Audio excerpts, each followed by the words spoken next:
Joe McCarthy. During this portion, we'll hear from Arthur Herman, author of Joe McCarthy. Here's our live coverage. Remember, or maybe you haven't been told, we are on C-SPAN Live, and they are telling us when we start. Not when we stop, but when we start. And we've got to start right now. I want to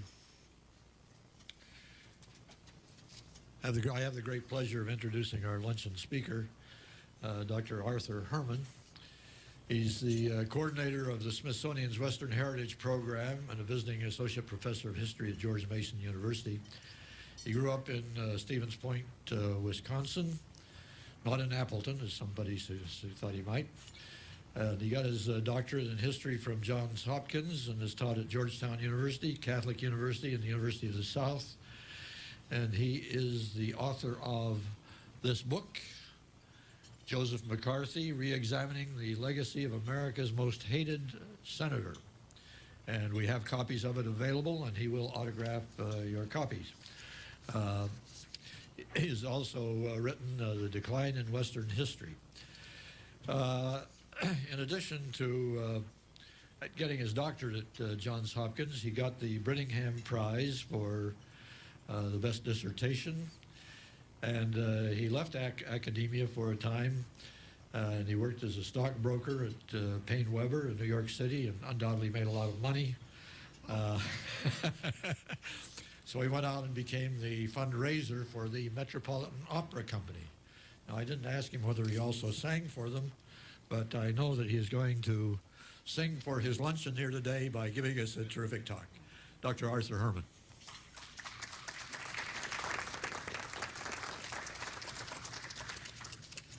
Thank you, Reed. You know, it's always usual in these sort of situations for a speaker to give a kind of pro forma thanks and what an honor it is to be here. But I want to say that it really is, in fact, an honor, and I really truly mean that. I was delighted and very surprised when Dan Flynn of Accuracy in Academia gave me a ring and said that he wanted to have me as luncheon speaker for this conference to speak before this brilliant and distinguished audience, and also to this national audience on C-SPAN, about some of the issues that all of us have been grappling with this morning, and that I tried to grapple with in some degree in my book, my biography of Joe McCarthy. Dan also said, when he extended me the invitation to come and speak to you, that I could talk about whatever I wanted to talk about.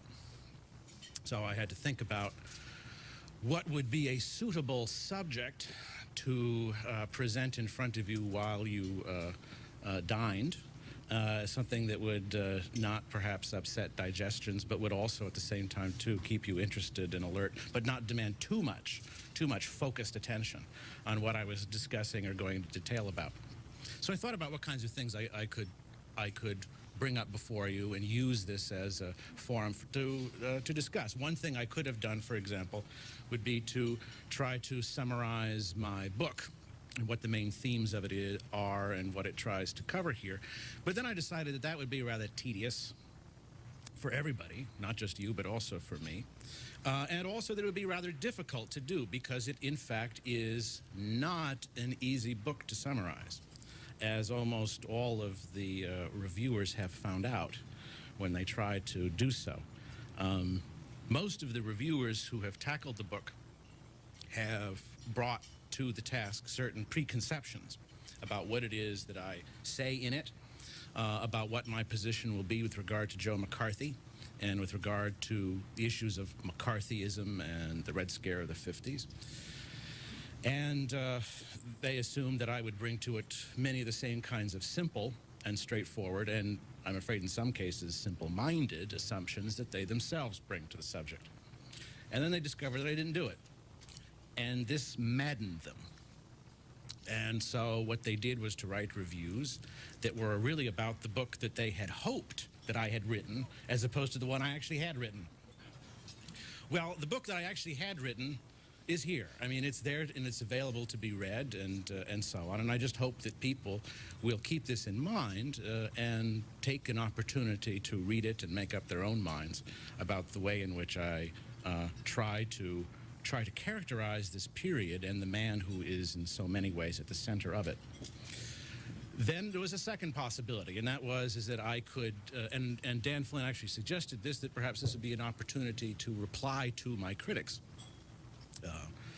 And I thought, no, that wouldn't work so well because we'd all be here till dinner time.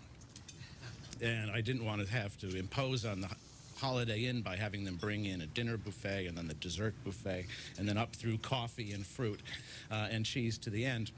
Not only because replying to critics of the book and critical reviewers of it would not only take a long time, be difficult to do in terms of the complexity of the issues involved, but also because the list of critics is so long. It's enormous. The range of people who have decided, as I say, to take me to task for writing a book that I did not write, but which they assumed that I did in fact do so. So I think that's one that we'll have to save for a different venue and for a different position and a different time here. Or another possibility was to use this as an occasion to present to you my view of Joe McCarthy the man. In other words, what my final judgment is on Joe McCarthy about whether he was in fact good for democracy or bad for democracy, or what his final legacy will be. But I decided against doing that also because I decided that in many ways I really don't know what my final judgment of Joe McCarthy is as a man or even as a politician and a figure. I decided when writing the book to treat Joe McCarthy as an historical figure, because that's what I was trained to do, these kinds of tasks, and to take them on, and to understand it and assess his importance and his role within the context in which he lived and operated, not to try and come up with a conclusion about whether he was a good man or a bad man, about whether he was someone that you would want to go on vacation with or offer tenure at a university to or buy a used car from, or all the other kinds of cliches that tie in with that. And again, I think this is also part of the reason why so many of the critics have been baffled by my book in that regard too, because in many ways what the book does is to really decenter Joe McCarthy from the debate about McCarthyism, and to really see him, place him as one of a cast of characters who are engaged in this extraordinary fight, an extraordinary battle over how to conduct the Cold War, both abroad but also at home, how to deal with the problem of communist spying and espionage and subversion in the United States itself. And the fact, therefore, that I don't make that kind of judgment about Joe McCarthy the man, because he is in a sense part of this larger picture, is again I think one of the false sense that reviewers have picked up on and have frustrated with, and it maddens them in dealing and talking about the book as a whole. So what I did finally decide to talk to you about and to use this time for was that, in keeping in mind with the theme of this organization, which is accuracy in academia, and that one of the goals of that organization, and I think of any historian, is to move forward on the progress of historical research and to move away from pushing partisan political programs here, that what I would use this time to do is to talk to you and to present some ideas of where I think future research, future historical research on Joe McCarthy and on this era should go from here.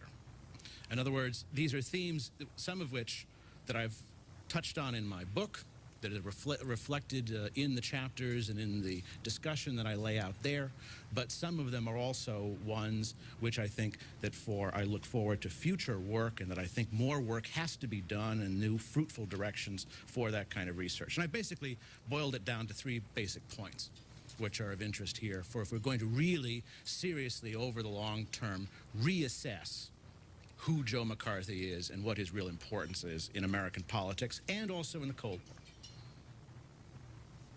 Well, the first issue, I think, that needs to be looked at and we need to know more about is, again, how McCarthy sits in the context of what we now know about Soviet espionage and communist subversion and the role of the American Communist Party in fomenting that kind of espionage, supporting it and encouraging it.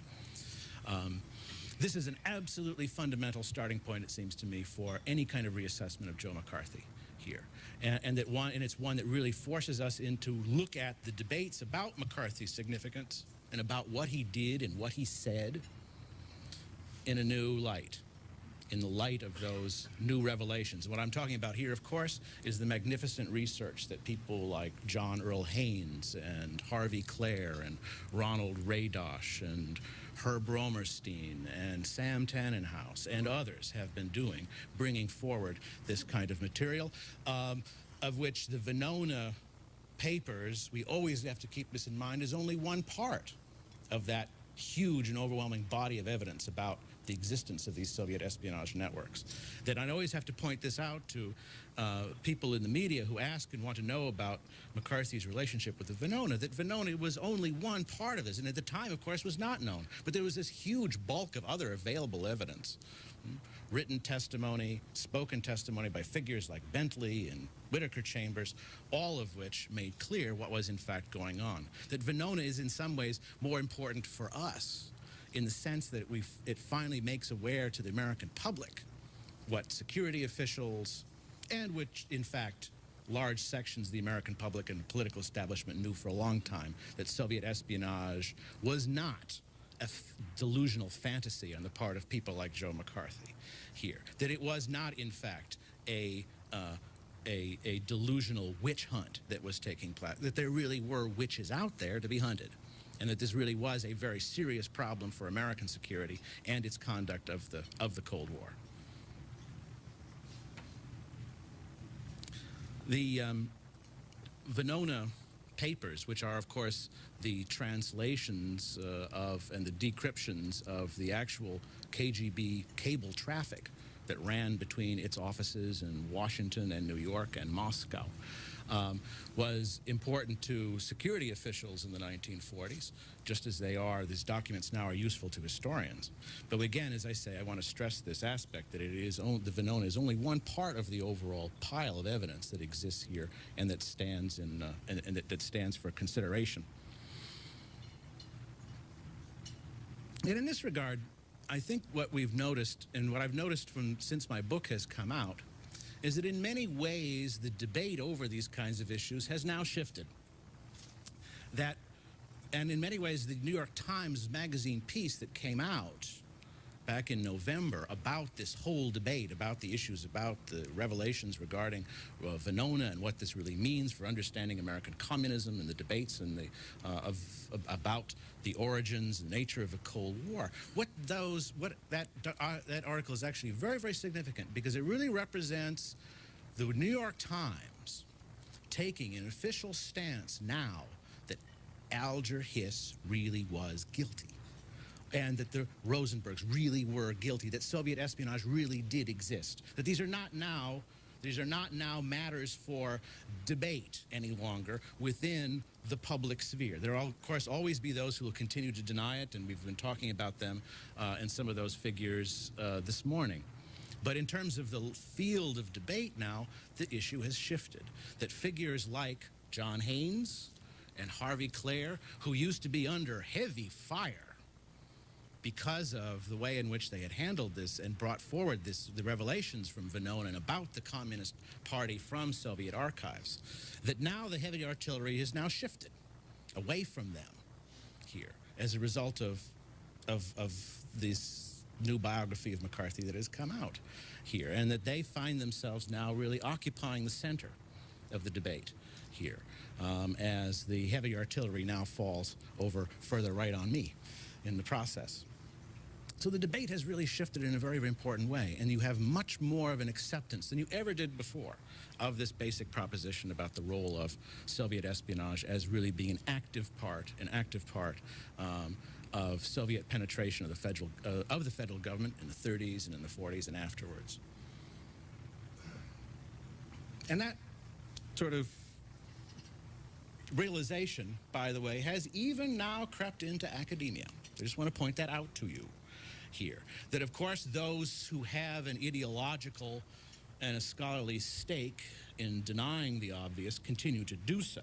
And a lot of the people who continue to publish or continue to offer courses on things such as the history of American radicalism, which is synonymous with communism, or the origins of American foreign policy, or courses on Cold War culture, continue to repeat the old myths and preconceptions as if Venona and these other documentations and new research doesn't exist. But for those who don't have that kind of stake in the cause, for those, for example, outside the field of American history, these kinds of revelations have now been very much accepted as fact.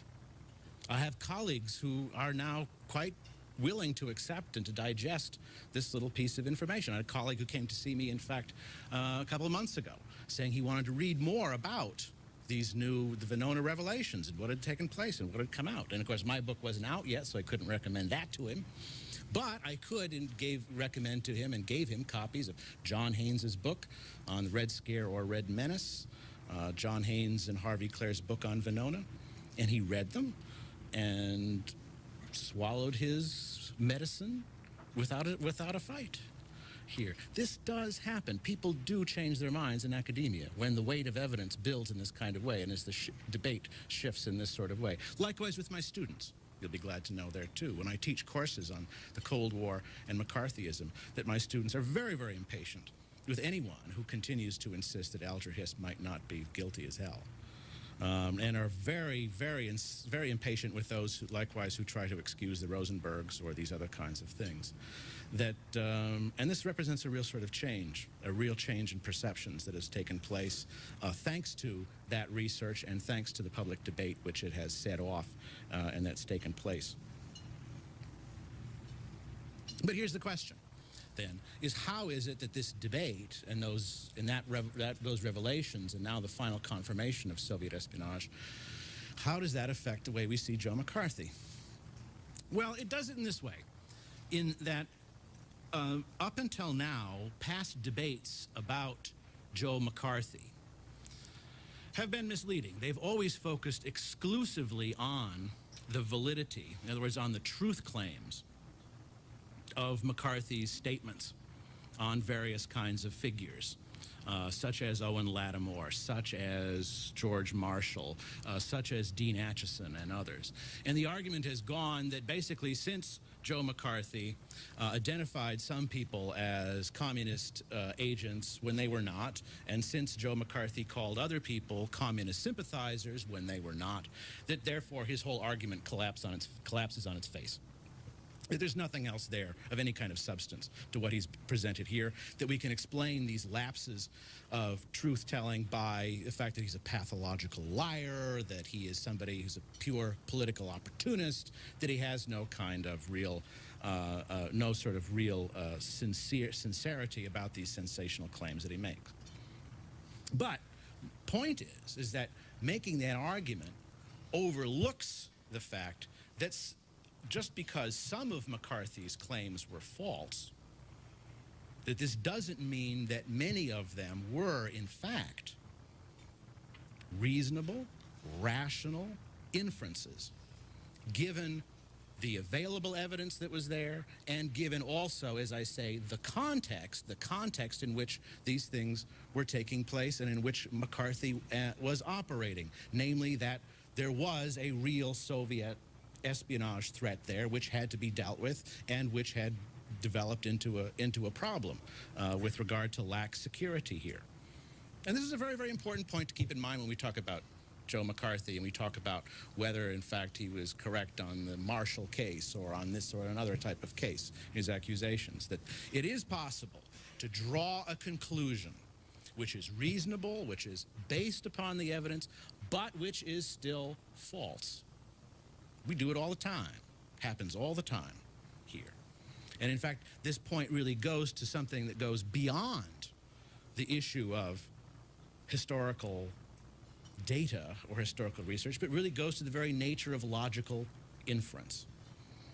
Let me give you an example of how this works. In fact, this is a classical example of precisely the forms that logical inference takes place. Suppose I'm sitting in a room with 3 doors.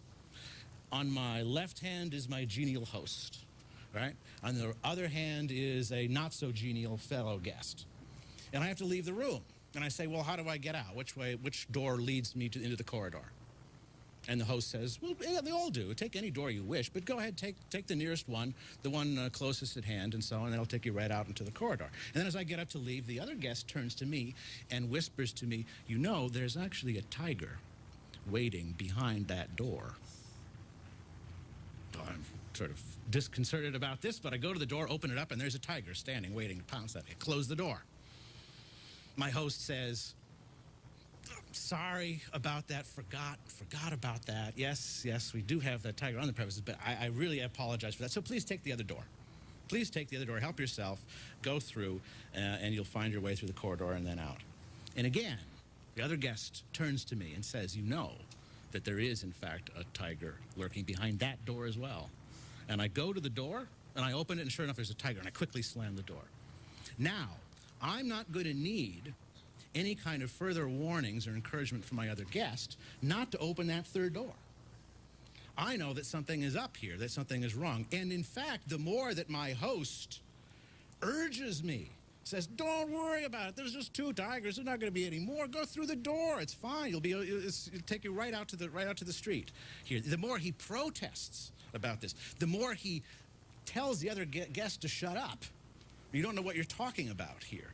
Then the more it's even less likely that I'm going to go through that door and take that kind of action. Now, take my example, put it in the context of the Cold War. I open the first door. Who's there? Alger Hiss. My host says, oh, that's it. It's just, one-time mistake that we've made. Or even, as happens, if again, to put it in the Cold War context, that a Harry Truman or a Dean Acheson or a John Purifoy says, there is no tiger there. I don't know what you're talking about here, and tells the other guest that's accused me and says, he's your real problem. He's the man that you have to get to shut up for passing on this kind of unreasonable and alarmist charges about there being a tiger behind that door. Right? I open the second door. There's the Rosenbergs, right? Or Judith Coplin, or Harry Dexter White, whoever you wish to choose. Now, by the time I get to that third door, when the other guest warns me, there's a tiger behind that door, my inference, my reasonable, rational inference will be that there probably is, and I won't open that door. Joe McCarthy is the other guest. He is the one who says to the American public, don't open that third door. Or if you do, don't be surprised at what you find there, namely communists, or communist subversion, or those who are sympathetic to it. And more Alger Hisses, more Rosenbergs, more Harry Dexter Whites. And the point is that the American public, when you look at the numbers of the people who believed Joe McCarthy and believed he was onto something, the point is that they believed it because, under the circumstances, in the context of the times, it was a rational inference to draw that Soviet espionage agents continued to work within the federal government, given past experience, and that the Democratic administration was really incapable or unwilling to deal with the problem seriously, given past examples. And this is it, that wherever you look, as you go through McCarthy's relationship with public opinion here, that when McCarthy drew reasonable inferences, the public tended to believe him, and his political party, the Republicans, would back him up. And where he didn't draw reasonable inferences, they wouldn't support him, and they would withdraw their support, and the party would back down from him. And this is really no mystery. This is really, in fact, as I say, no mystery about what took place here. And what's interesting, again, and significant is the fact that when McCarthy, therefore, made the charges you see against the Truman administration, that people did believe him then. But when he shifted and began to make similar charges against the Eisenhower administration, against Republicans, people would scratch their head and said, well, how could that be? It didn't match with the available evidence that they had. They didn't draw. They saw this as an unreasonable inference, and they would back off, and McCarthy's support would evaporate. And this is in fact what takes place here. That the reason why people finally withdraw their support from Joe McCarthy and what ends his career is not because people come to disbelieve in anti-communism. The public doesn't. It's not because they suddenly say, well, maybe these communists really need to be given a fair shake on these things. We've really been unfair to them. That maybe there isn't really a Soviet threat, that it is all a witch hunt. No, they withdraw their support from him because he goes too far beyond the bounds of reasonable inferences based upon the evidence that was presented here. So even if behind that second door, that third door, there isn't actually a tiger, there may not be. Even if there isn't one, the fact that I don't open that door is still a rational and reasonable inference for me to draw. And this is what McCarthy presented American public with here.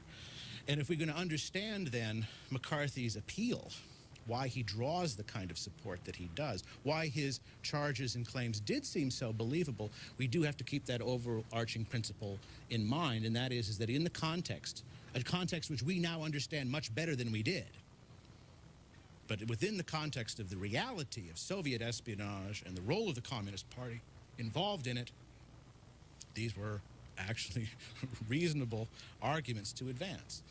And I think that many of the individual cases where McCarthy does advance claims which subsequently turn out to be false need to be reconsidered in light of this. An excellent example, and of course a very controversial example, is his accusations against General George Marshall, in which he accused him of being, in one degree or another, complicitous in a communist conspiracy and of actually wanting the Soviet Union to succeed in various policy ventures, most particularly in China. But also in Korea as well here. That again, in this case, McCarthy was wrong. The judgment was false. But we have to keep in mind within the context that McCarthy was not the only critic of George Marshall. That there was a lot of people on the Republican side who saw Marshall as a figure of very weak judgment, especially on his dealings with the communists in China, that there had been real problems and failures in dealing with this, that Marshall had fallen for the communist line that had been presented to him by Mao and by Zhou Enlai, had bought into it, had undermined American support for Chiang Kai-shek, and that this had had terrible policy ramifications, the, quote, losing of China. That there were a lot of people who had their doubts about Marshall's capacity to serve as Secretary of State, including Robert Taft, who voted against him on that point. That there was, in fact, shortly before Joe McCarthy gave his famous speech attacking Marshall on the Senate floor, calling him part of this immense conspiracy here, we have to keep in mind that there had already been a series of speeches by Republicans very critical of Marshall. There had been an article that Forrest Davis had published in the Freeman called "The Treason of Liberalism."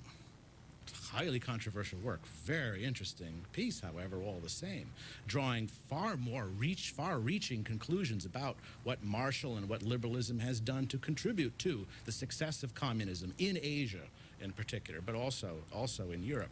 That again, from the point of view of the context here, that McCarthy's accusations were ones that had some grounds within the overall debate. The problem was that McCarthy had carried this too far. And by suggesting that Marshall's problem was not perhaps that he had become rather too old for the job, or that perhaps he had proved to be incompetent in his handlings of the situation in China, that McCarthy was insisting that he must somehow want those policy failures to take place here. And people like Robert Taft and others backed away and said that's not true. McCarthy's overreached himself. That again, that people sensed what was a reasonable and what was an unreasonable inference that McCarthy could draw. on these sorts of cases here. And the example of Robert Taft is an important one here, because the question that historians have always asked about it is, how could a man of principle like Robert Taft possibly have supported Joe McCarthy and his wild and reckless charges against the Democrats and against the China Hands and others, when Taft himself purported to be a man of great principle. And again, what's happened is the historians have gotten, you see, the question backwards. The real question is, if Robert Taft really was such a man of principle, what was it that he saw in the charges and in these claims that were in fact reasonable, that did in fact make sense, and did in fact point to the possibility that you had very, very serious problems with the Democratic administration handling the Soviet threat. And that again, when McCarthy overstepped those bounds, people like Robert Taft threw up their hands and said, what are we going to do with this guy? You know, we can't get him under control. He gets carried away in these kinds of situations here. Or the other case, too, is the case of the China Hands.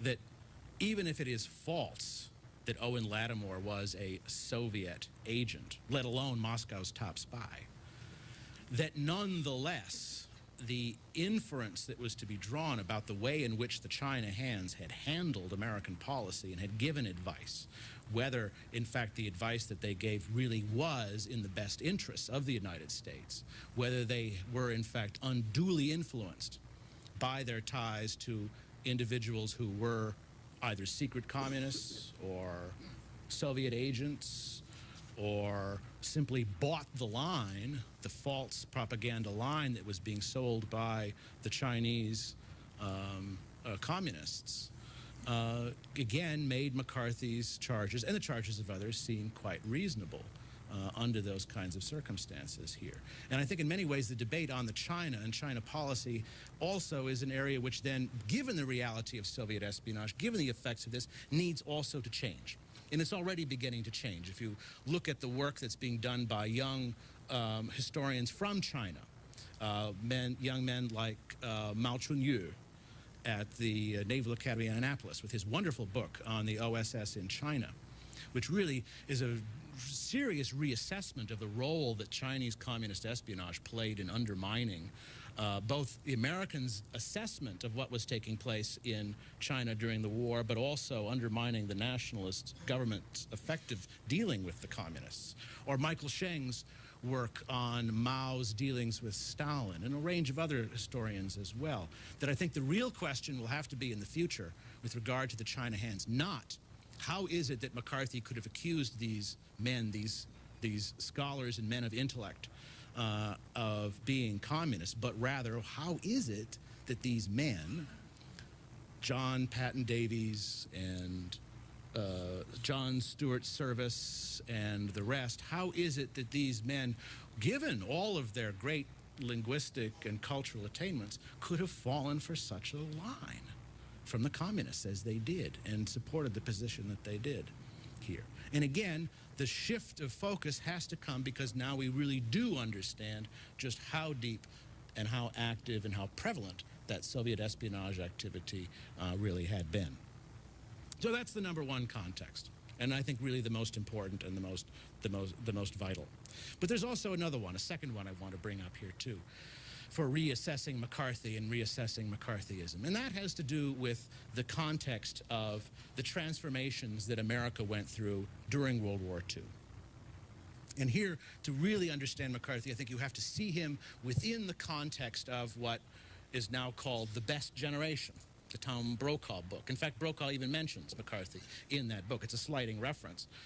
But it is, in fact, a reference to McCarthy's military service in the Marines and his participation in the American war effort during World War II. And then what we have to realize, as historians is that this was a generation that had really been transformed by the war and by the war experience. That the war had unleashed in America a sense of possibilities and a sense of confidence, which hadn't been noticed before here. And I think this is part of the difference that we get between Joe McCarthy's optimism about America's eventual success in the struggle against communism versus Whittaker Chambers' deep and abiding pessimism about that struggle, that it reflects two different generations. McCarthy's that can-do spirit that emerges out of the Second World War here, and on the other side, Whittaker Chambers' pessimism so redolent of the intellectual atmosphere of the 20s and 30s.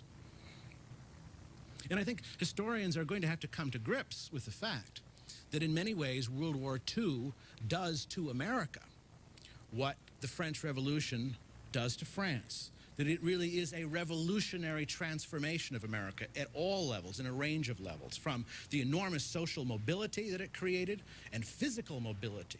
That the World War II set off the greatest mass migration in American history as people traveled around the country to work either through they were drafted in the services or through war industries and the demands that took place there, here. And it really is that the World War II really is a revolutionary watershed in our history. That it transforms the way in which Americans, including Joe McCarthy and his generation, transforms the way in which Americans lived their lives, how they thought about themselves, and how they thought about themselves as Americans. And we know the way in which the experience of World War II, for example, transformed the experience of American blacks, setting really the stage for the civil rights movement, how it transformed the lives of women. But what I want to suggest to you, too, is that it transforms it in more general ways, the lives and experiences of ordinary Americans in more general ways. And I'll just mention two. The first is the way in which it transformed Americans' sense of place. And here I'm not just talking about the experience of GIs abroad, of suddenly being taken from the Ozarks or from the Appalachians or from farms in the Midwest and being sent off to these far-off and exotic places to serve and to fight here. And the enormous transformation that that brought to American experience of suddenly being, first of all, in full contact with foreigners in these kinds of places, but also the way in which it encouraged these young men and young women from disparate parts of the country, from different social classes, to realize the degree to which they had this common identity, an American identity, set against the backdrop of these foreign lands and foreign places here. But I'm not just talking about the experience of the GIs during World War II and that transformation, which really takes place to McCarthy here as well. But I'm also talking about the experience for people at home. And here I'll give you a very humble example.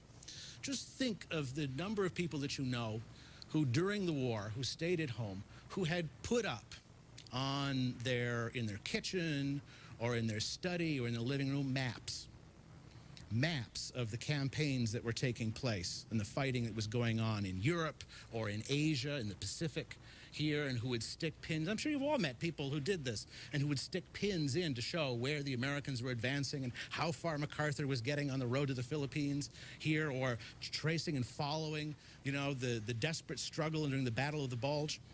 Americans, even those who stayed home, got a new sense of place through the reports of the war and the campaigns and following these kinds of things. That these sites in countries and cities in Eastern Europe and Central Europe took on a kind of reality for them. They knew where these places were now. That places in Asia, China and Korea, the Philippines, Japan, that these were not some kind of remote, far-off exotic lands anymore. They knew where they were. They knew their relationship to other parts of the globe and in the Pacific, and therefore were able to understand the strategic stakes involved in the Cold War and what it would mean if Korea fell and what it would mean if the threat moved from Japan to the Philippines and so on. This new kind of an orientation that takes place here. But also at the same time, too, a new sense of the world as a dangerous place that also comes out of the experience of World War II. And, of course, the unforgettable experience of Pearl Harbor. That you can't take things for granted, such as peace and security here. That you can't take these things for granted anymore. That even as the U.S. takes on these enormous global responsibilities and takes on this role as being the leader of the free world here, that it also needs to protect itself and its own interests. And this brings us back again to the issue about logical inferences here as well. That the threat existed before and had been exploited when we let our guard down. We mustn't let that happen again. And one of the threats that Americans came to understand to that their interests and to their security, one of the threats was the ideology of communism. That the realization that communism really was the antithesis of the values that made them want to be Americans and to be part of America. The control over your own life and what you do with your own life, your family, and your property. The ability to live your own life and to follow your own course of events, to move and to go where you want, to work where you want. All of these kinds of things. These were not sort of by rote indoctrination of people to make them learn to hate communism. These were things that, in a sense, made communism, which communism represented a threat to, that was part of the fabric of people's lives now, and that communism threatened. And we have to remember that this then is the context in which McCarthy operates and the whole anti-communist crusade operates, is in the context of really a popular anti-communism. And this has not been explored enough by historians. Far too often historians have tended to treat anti-communism as a top-down phenomenon, as part of a manufactured hysteria about Reds under the bed and so on. The historians, the revisionist school in particular, pushing this kind of thing here. And the new historical research, I think, that comes out of, as we reassess McCarthy and reassess his era, has to look at the roots, the very deep and sincere roots of this popular anti-communism, which someone like McCarthy could touch upon and set alight in the American electorate. Then finally the third one, the third context that I think we should think about and talk about too as historical research goes on. And that's the issue of Joe McCarthy as politician. As politician, Joe McCarthy as, if you like, even political thinker, or if you prefer a different word, ideologue. And to really close on the heart of this matter, here I'm going to refer to Richard Hofstadter's famous and seminal essay on the paranoid style in American politics. McCarthy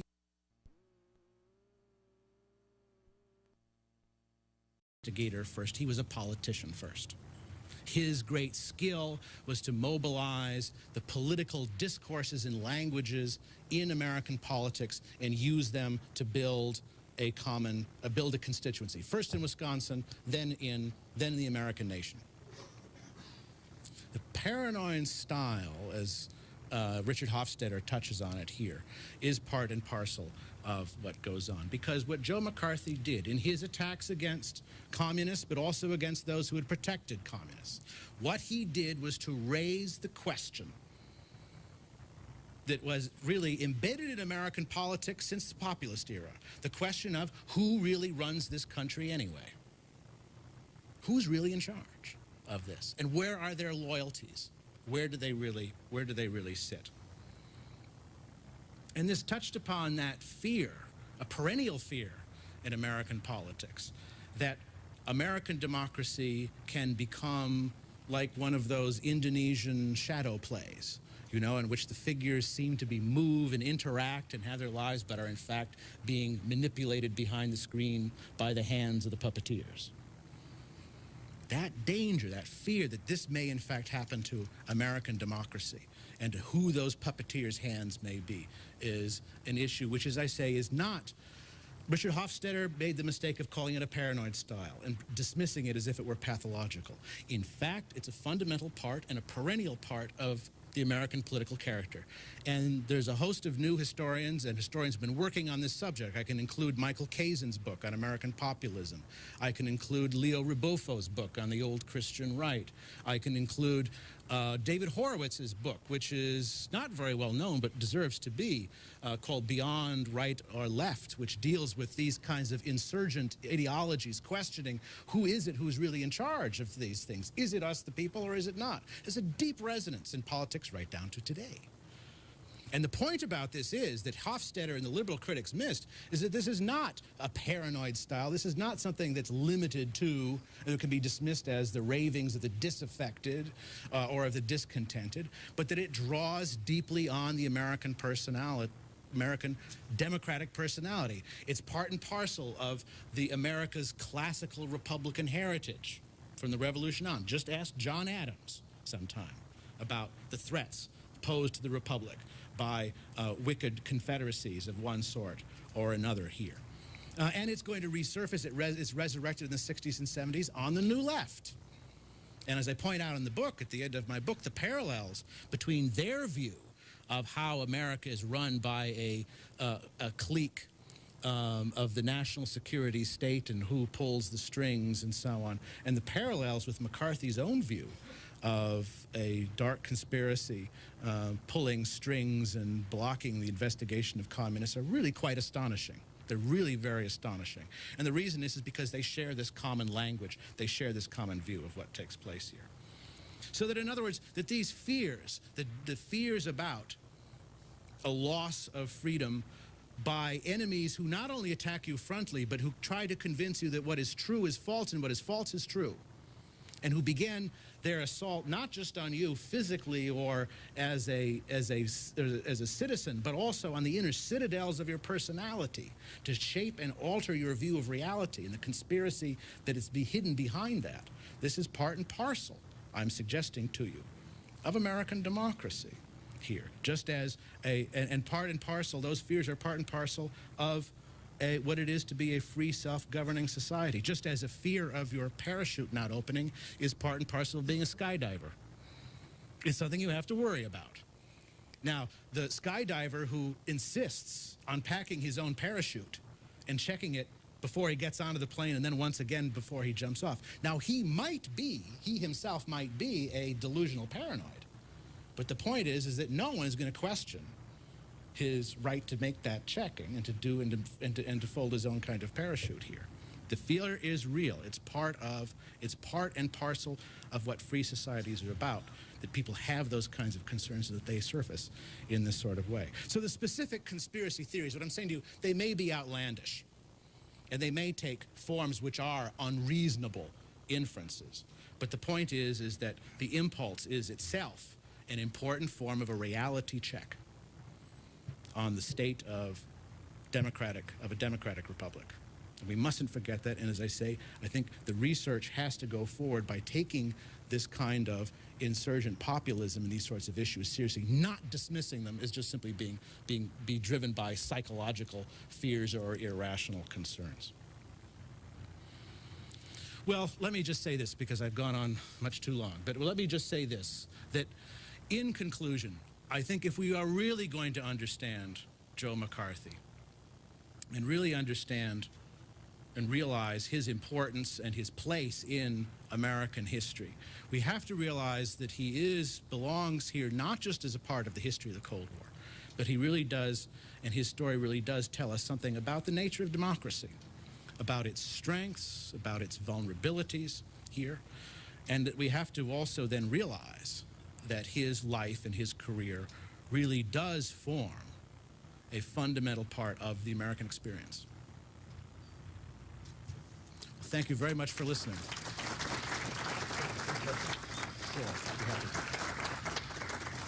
We have, you can line up for questions, and will you identify yourself first and then ask your question? Thank you.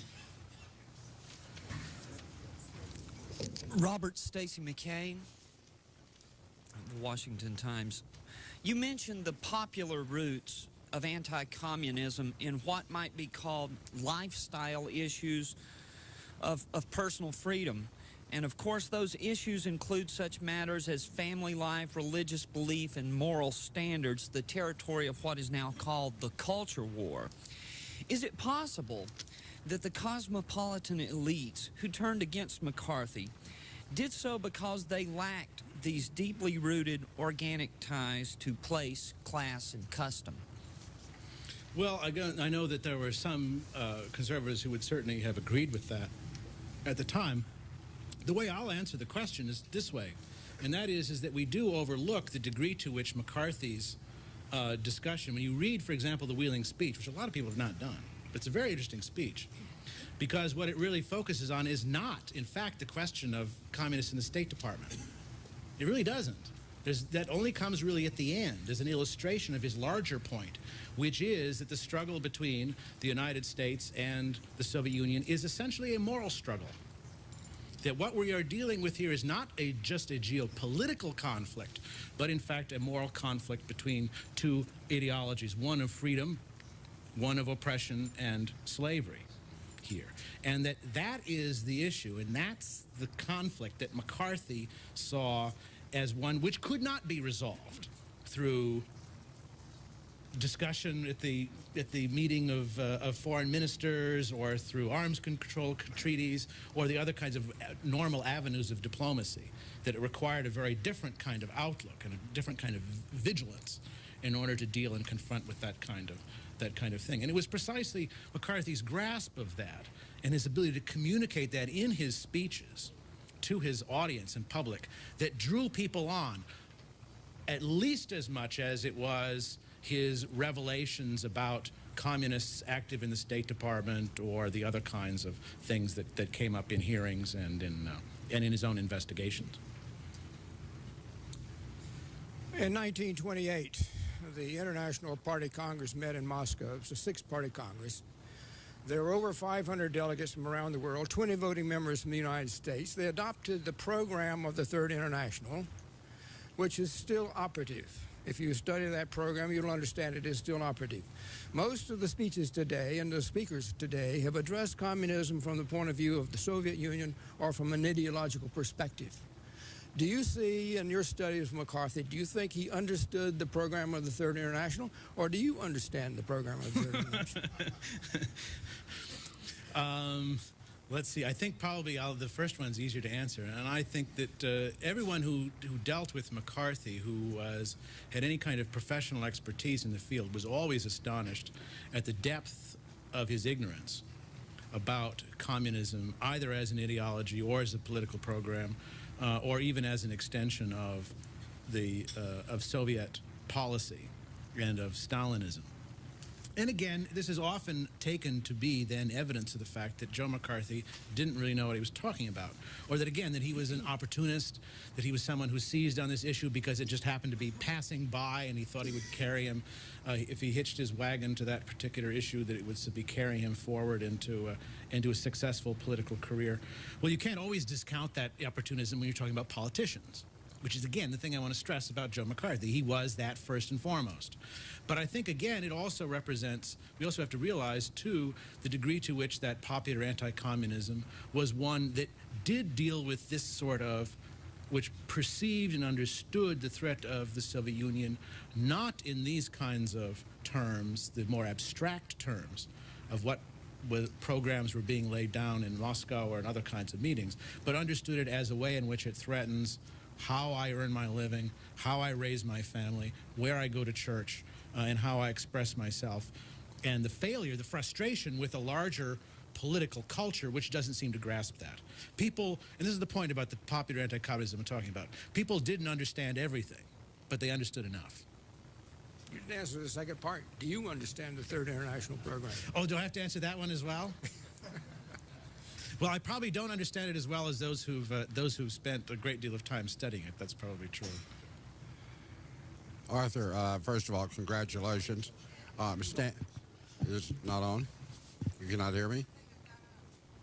Is this not on? People are saying I can't hear. Can you hear me, Arthur? What's going on?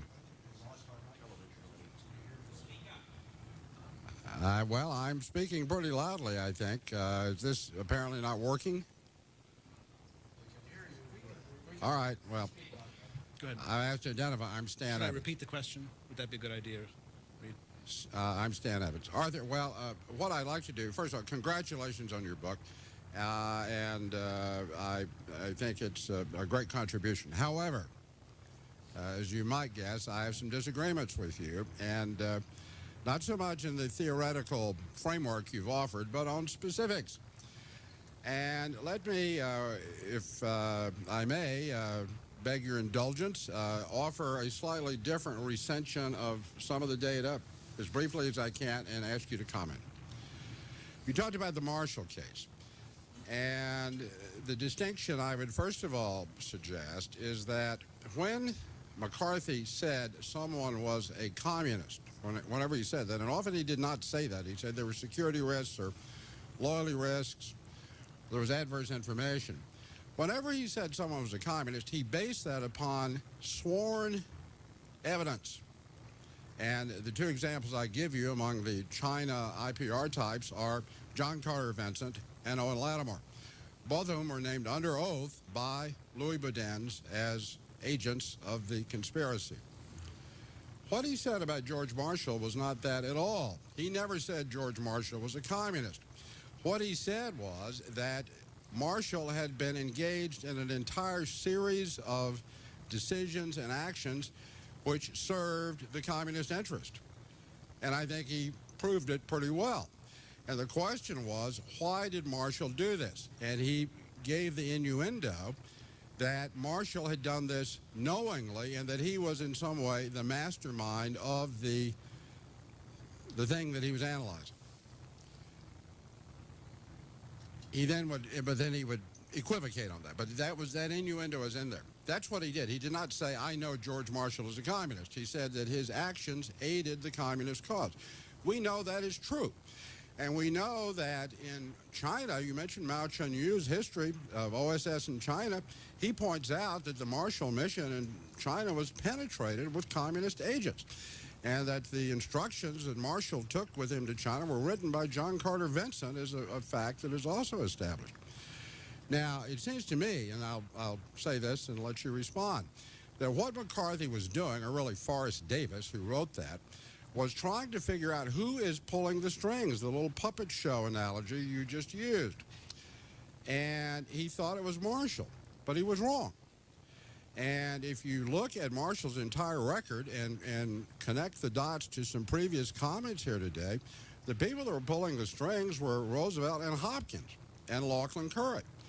And McCarthy mistakenly gave to Marshall the role that should have been given to Harry Hopkins and Laughlin Curry, and Marshall was their agent.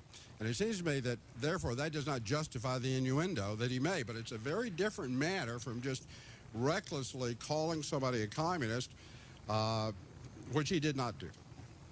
You know, I'm delighted, Stan, that you put the question in the way in which you did, because what it shows is that your reading of the Marshall speech and mine is really just about the same. I don't really see that much of a distinction in the way in which we've interpreted the text or what he's done. I do think, though, that we have to say that if McCarthy was equivocating then or later about the claim that George Marshall was not only unconsciously helping the communist cause, just as later on he would accuse the members of his censure committee of being unconscious handmaidens of the communist conspiracy. By Brent Bozell. At the same, sure, but at the same time, by making a speech like that on the Senate floor, you really have to say he should have known he was inviting trouble. That was a, as I say, an unreasonable inference to draw from the evidence about someone like Marshall. Let me ask you something. What if he had come out and said Harry Hopkins was the mastermind behind this? What would have been the reaction then? Oh, in the case of Hopkins? No, in the case of Stan has just said it was Hopkins, not Marshall. What if McCarthy or Forrest Davis had written that? What would the reaction have been? I think probably in the case of Harry Hopkins, you probably wouldn't have set off such a furore. Of course, there would have been, Hopkins would have had defenders as being a close intimate of Roosevelt, but Marshall was a special case. Again, it was McCarthy's, and again, this goes, I think, also to another aspect of the accusation always being made against McCarthy, you know, that he was this wily opportunist. He's very poor in his choice of targets, because he'll pick people like, for example, George Marshall, just as later on he'll pick the U.S. Army as targets to launch these kinds of attacks. And he'll bring this enormous furor on his head, not just from the liberal establishment or from Democrats, but also, as in the case of the Marshall speech, and then also in the case of the U.S. Army, from the point of view of the of his own party and the larger public. Would Stan? No. Would you agree that there wouldn't have been a furor if he had named Harry Hopkins? That's greater furor. That's what I'm saying. A greater furor. I think the reaction would have been very similar if he had said Harry Hopkins what he said about George Marshall.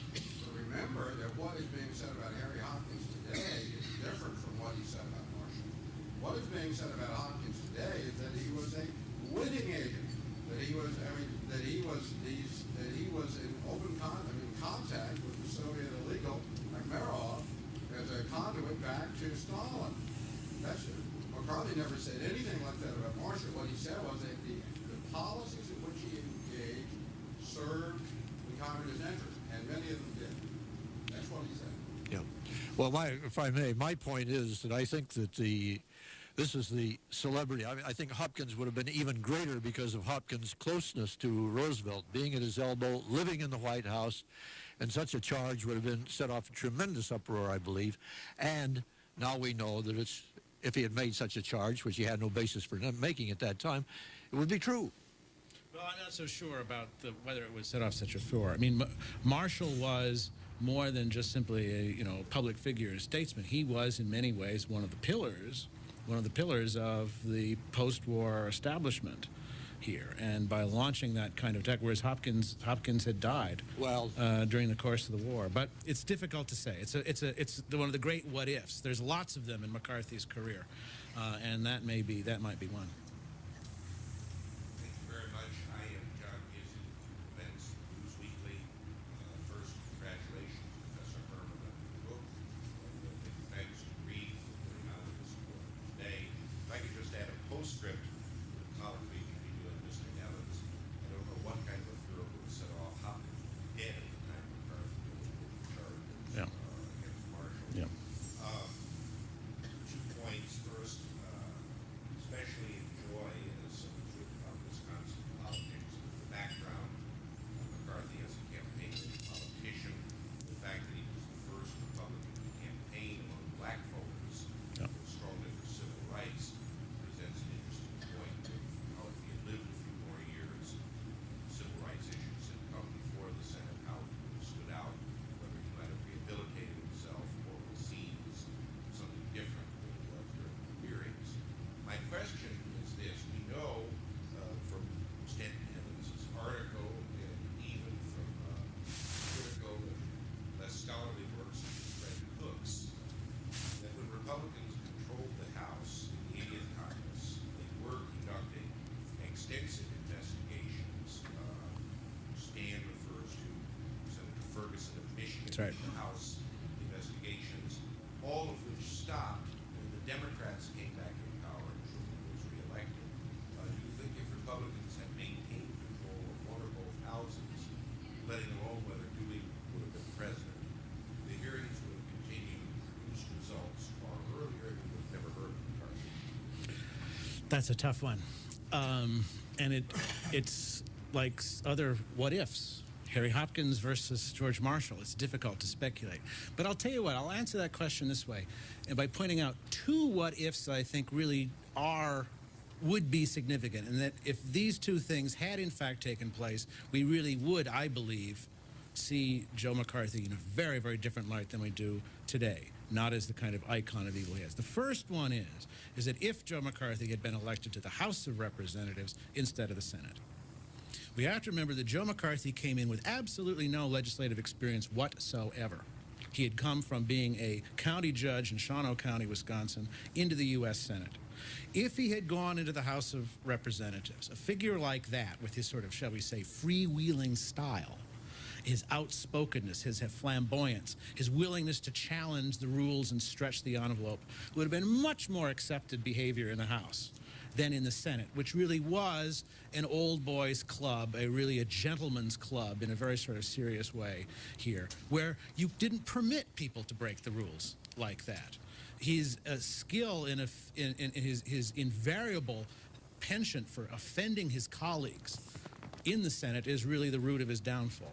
The second what if is if, when he was chairman of the Permanent Subcommittee on Investigations, the chairman, Mr. Chairman here, if he had been chairman and the clash between his 2 legal counsels, Roy Cohn and Robert Kennedy, if it had been Roy Cohn who resigned instead of Robert Kennedy, and Robert Kennedy who had stayed on, not Roy Cohn, things might have been very different also, because Kennedy was someone who was much more wired into the Washington establishment, was a person who would have been able to offer him advice about restraining him from overstepping bounds, saying you can't do that kind of thing, you're going to rock the boat more than you need to under these circumstances here. Robert Kennedy understood the value of keeping in rules. Joe McCarthy didn't. Roy Cohn didn't, and the combination of the two of them was disastrous. I want to make one more follow-up point, if I might read quickly along those lines. The late Robert Stripling, who was counsel and chief investigator to the Committee on Un-American Activities during the Nixon case, and resigned in 1949 to go back in the private sector, told me he was approached before Kennedy or Cohn were on the scene to be counsel to McCarthy's hearing in the Senate. By then he was engaged heavily in the private sector in Texas.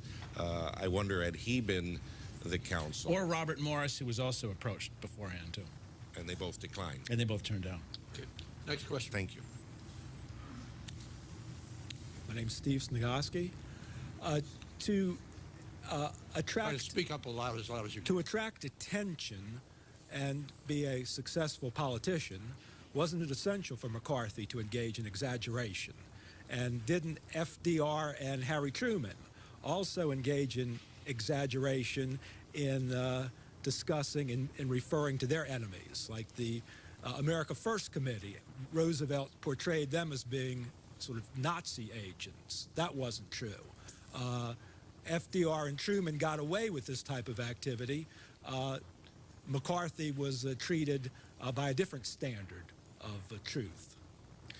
I tell an anecdote in the book about David Demarest Lloyd, who was a speechwriter for the Truman White House, coming into the Oval Office one day, and there's Harry Truman. This is during the 1948 presidential campaign, sitting at his desk listening to a recording of one of his speeches, one of Truman's own speeches, and he's listening to himself lambasting the Republicans. And Truman says to Lloyd, he said, "Did I really say that?" And he says, well, he leans back in his chair and smiles. He says, "Demagoguery, that's part of the game." So it was, and I think you raised an important point. This was a deeply, bitterly partisan period in American history, the early years of the Cold War.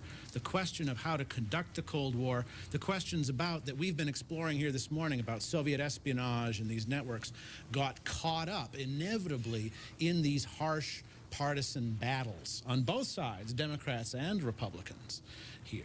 And the ability to blow charges up to beyond, in a sense, manageable proportions as a means of garnering political support in order to win. In order to win was, as you point out, a practice that both sides engaged in, not just Joe McCarthy. Professor, when McCarthy Identify yourself, made please. charges... Identify yourself, please. My name is Sam Francis. I'm a syndicated columnist.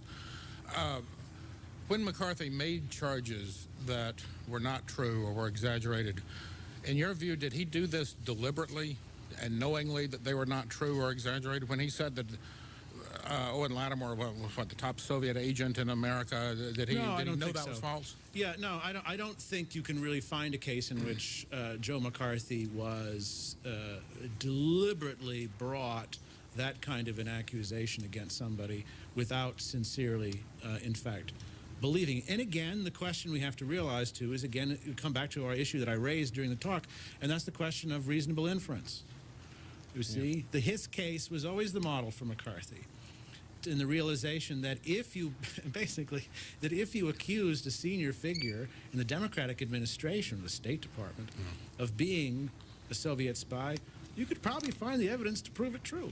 Later on, it was, again, a reasonable inference that this would, in fact, happen. And he exploited that to the hilt.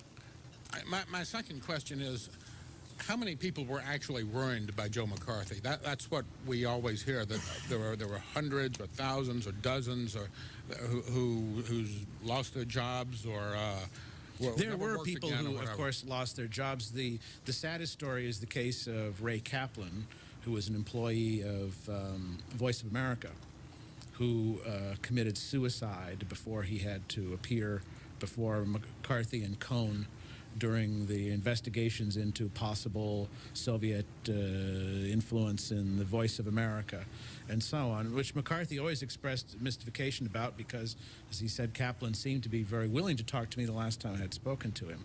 But it seems that at some point Kaplan's nerve gave out or he was in a depression and did commit suicide. But as I also point out in the book, and I think Sam Francis raises an important issue, a significant one, that in the end, the chief and the most principal victim of McCarthyism and McCarthy's recklessness was Joe McCarthy.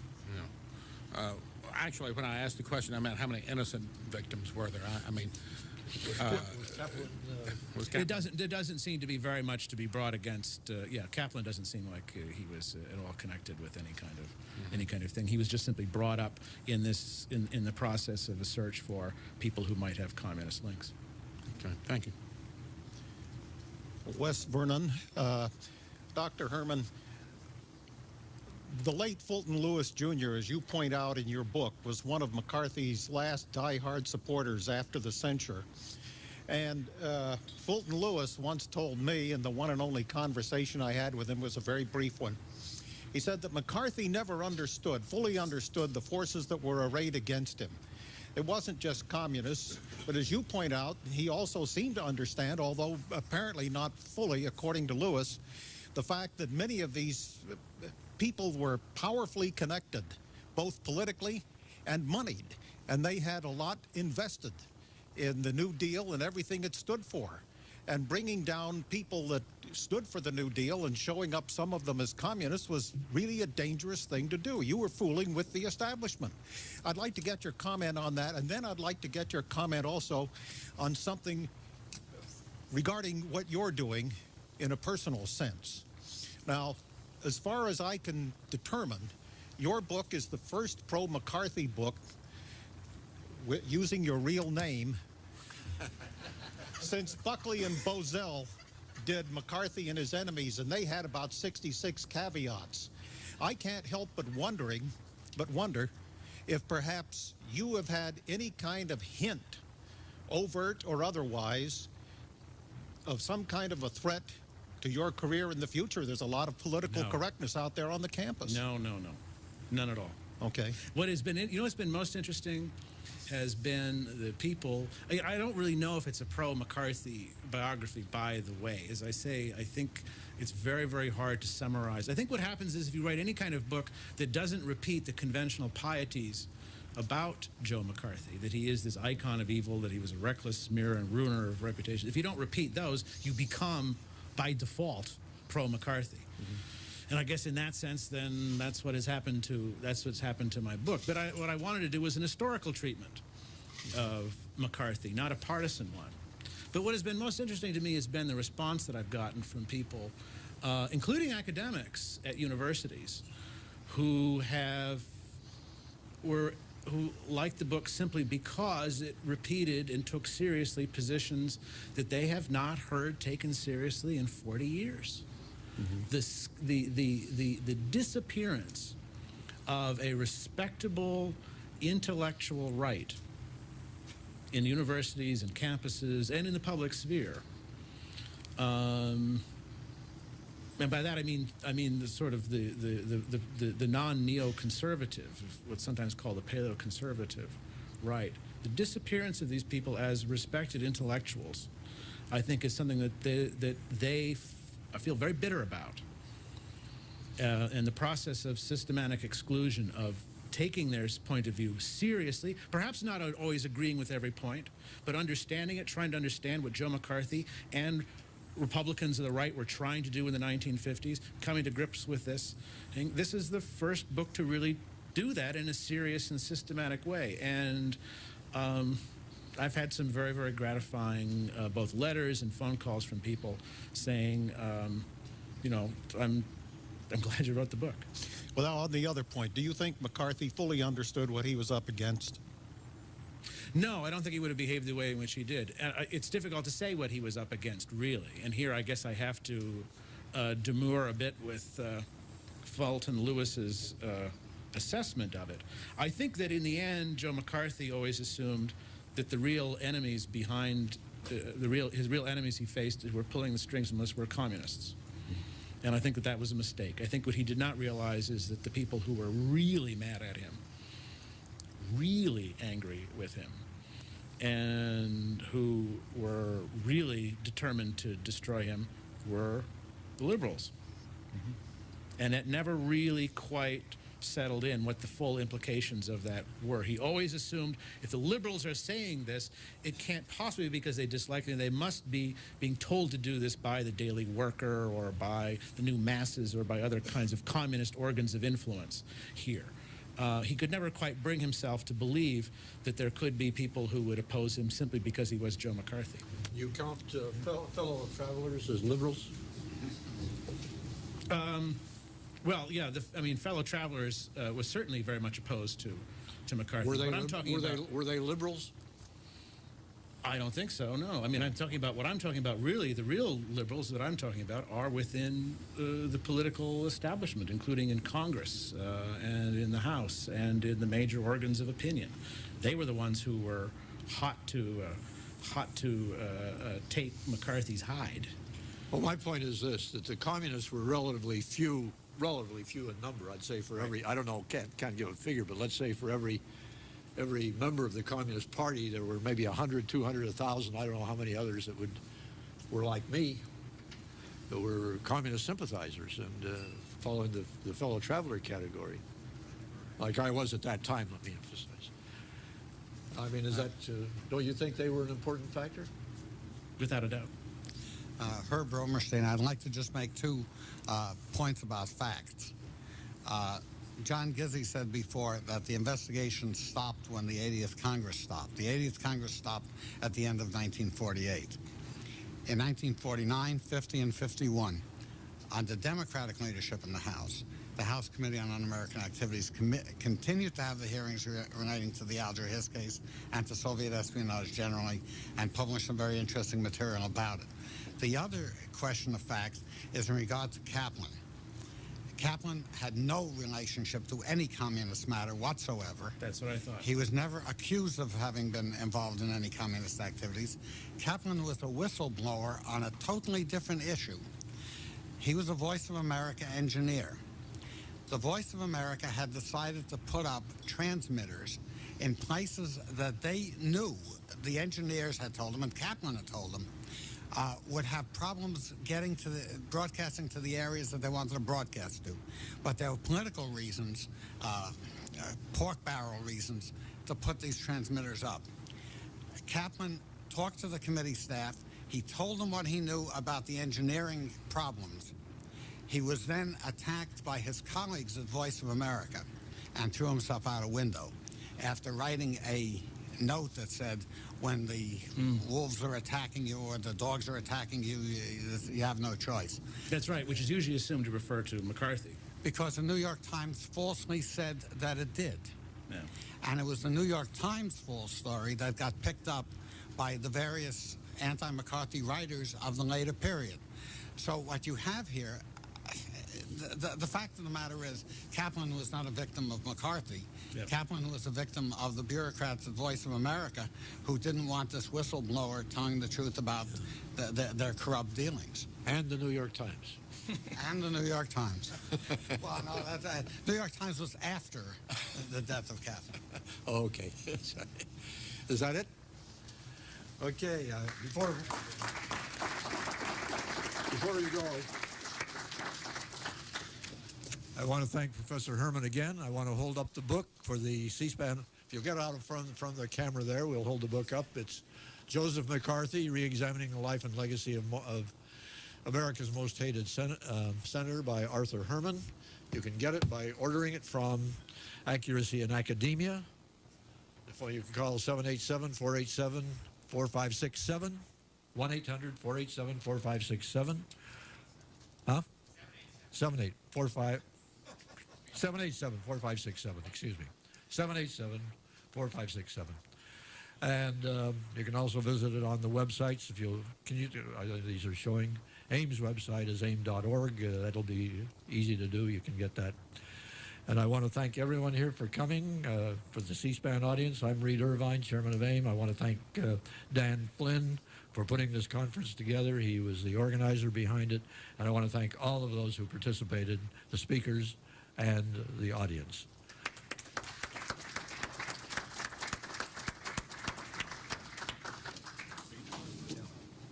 Thanks so much. Thank you. Hey, Mark.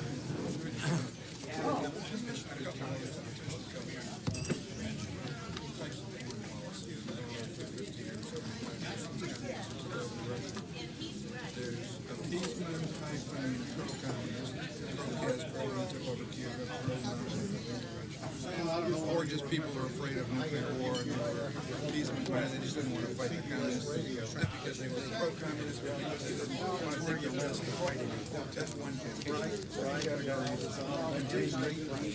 I retired in 1975 from my hour to Trump. We're in that military for and Dole and Nixon were all in that category. And then